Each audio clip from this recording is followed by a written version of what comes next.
This is a video which I have done in the past, so I'm just repeating this because many people ask for it. Is how do you master investing, or what are the questions to ask for mastering investing? So first question is, what is it? Is it equity? Is it debt? Is it cryptocurrency? Is it animal farm? What is it? So right, so the answer to that is, do you understand what that person is saying? If he says cryptocurrency, you have heard the word cryptocurrency, doesn't mean you understand, doesn't mean I understand what is cryptocurrency. So I say, oh, it's a cryptocurrency, I don't understand, so I stay away. Or I say I don't understand, so I will learn.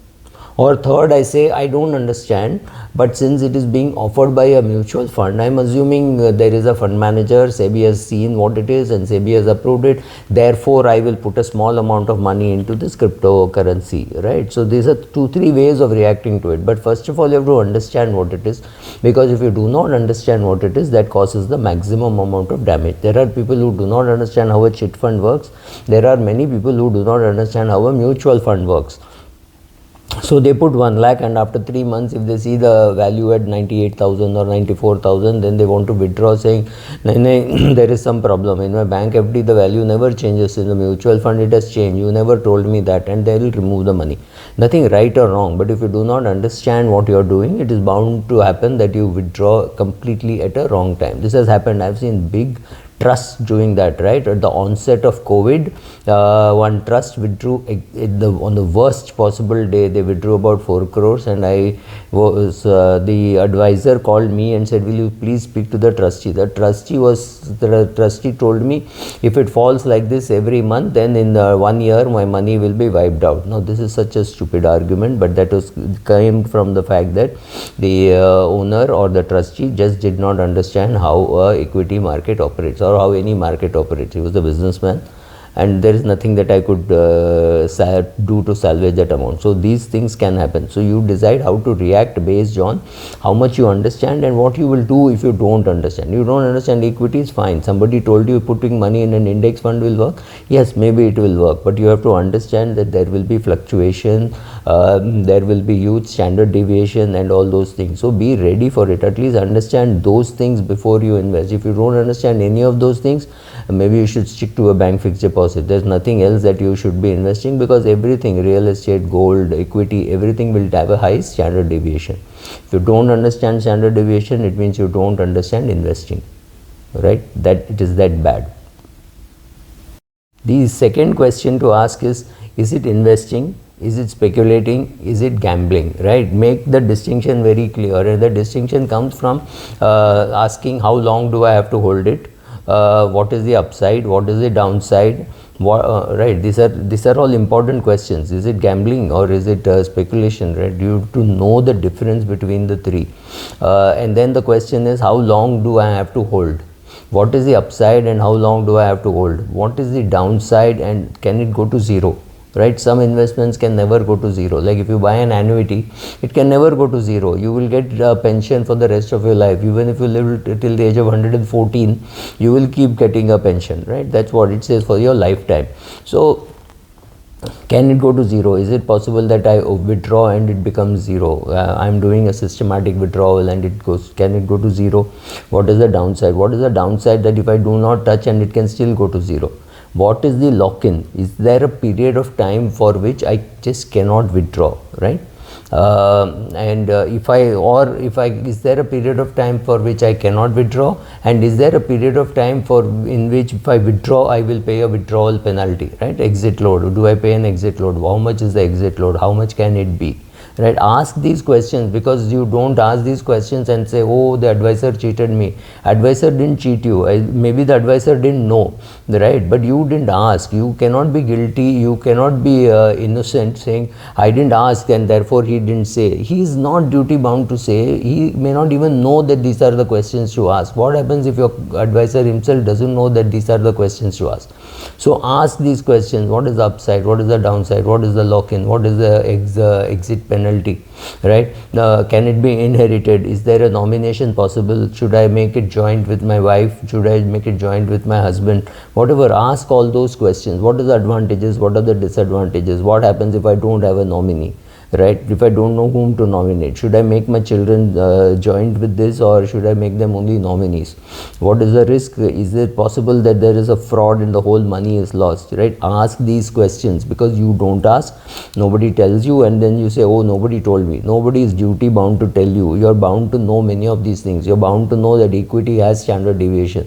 Not every advisor is going to remind you that equity has standard deviation. If you tell him or her that you have been investing for a long time, that person will assume that you understand what is equity. Many people don't, right? So it is completely up to you and the advisor to decide at what level you want to start talking about, right from base level, or you assume that, oh, I'm in 5th standard and address me like a 5th standard kid, or are you a KG class kid? Also, in many fields, they show projected returns, right? If you're trying to buy a unit linked policy, they'll show you 30 years return. So then you ask him or her, what is the risk of using historical returns? Will it always happen? Will it not happen? What is the probability of it happening? Do I have to review it every 2 years, 3 years, 5 years, right? Ask those questions. And are you saying that this will definitely happen? Or is it a cost illustration, or is it a return illustration? How are you saying this will definitely happen? Like, for example, there can be an insurance policy where that is the sum assured. It can be an extremely small amount, but that sum assured you will get if on maturity. It may be a small amount, right? But you will get that amount. That's very important. You will get a bonus at the end of the period. Those are the advantages. Disadvantages I'm not getting into, but at least understand the product that you are buying. Also understand that every asset class has a different reason why it will do well or not do well. If India grows very well, Indian equity markets will do well, so will debt. But if India doesn't grow, but internationally there is growth, those companies which are in exports will do well. If there is an international slowdown and therefore a lot of money comes into India, therefore Indian markets will do well. So understanding the difference in the macro, ask these questions. Is it possible that I'll get a sub bank rate, right? I'm getting 7% in the bank over the next 10-20 years. Will I get a rate less than 7%? Will I get a rate of 42% one year and a minus 4% the next year? Will all the standard deviation happen? What is the risk that it happens in the initial stage and therefore it screws up my total return that I get in this product? Ask all these questions. These are all questions which one should be forced to ask, because if you don't ask, nobody is going to answer those questions. If there's a bond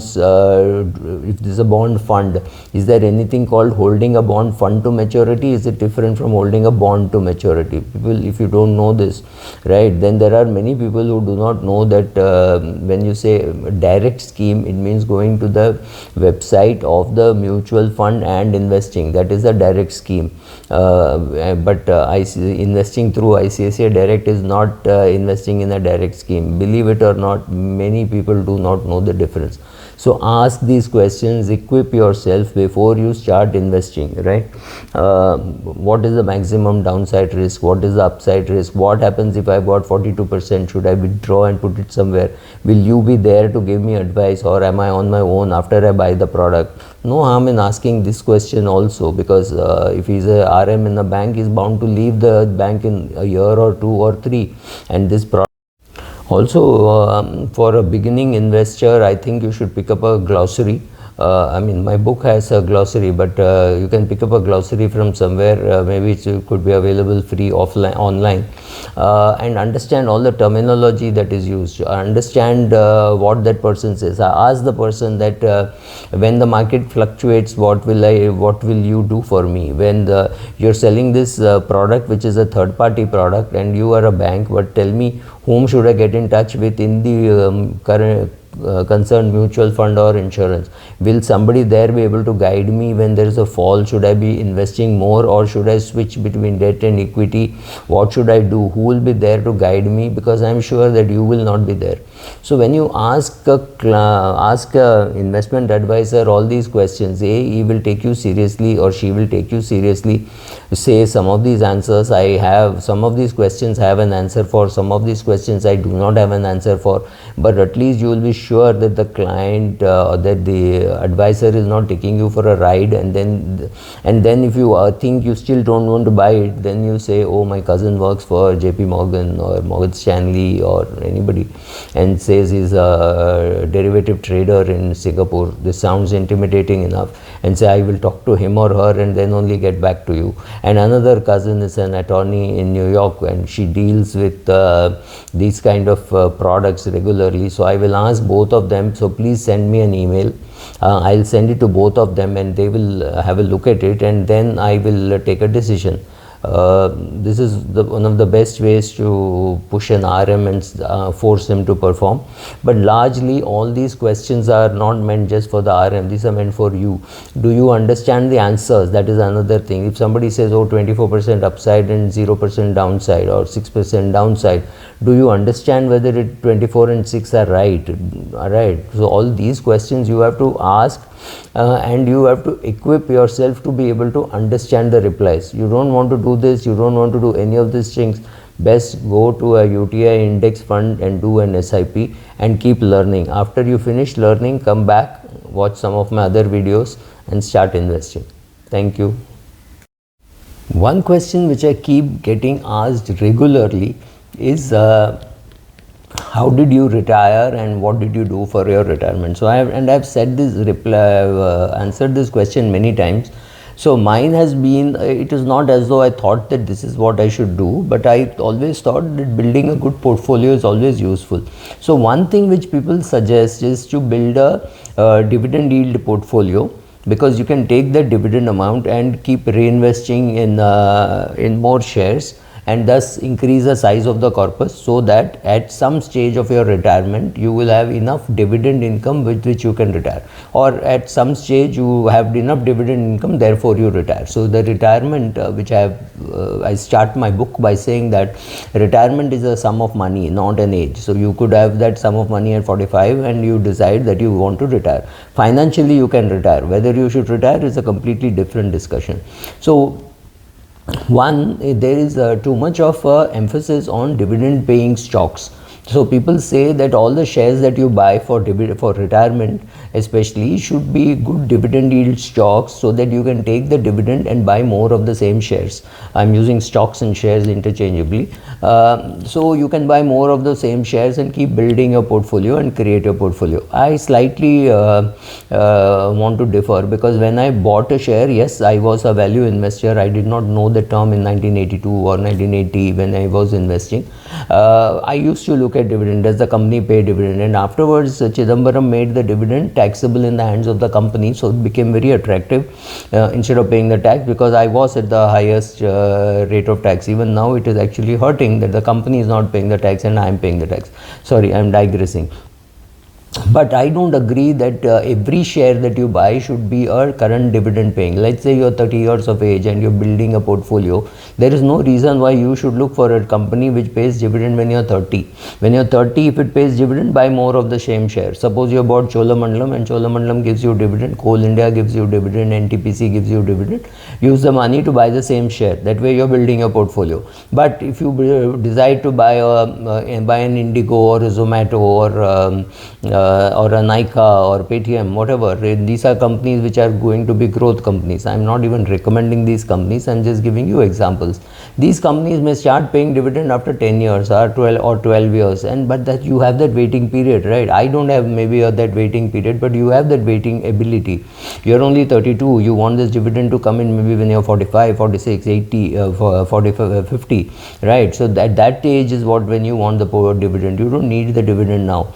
And please also understand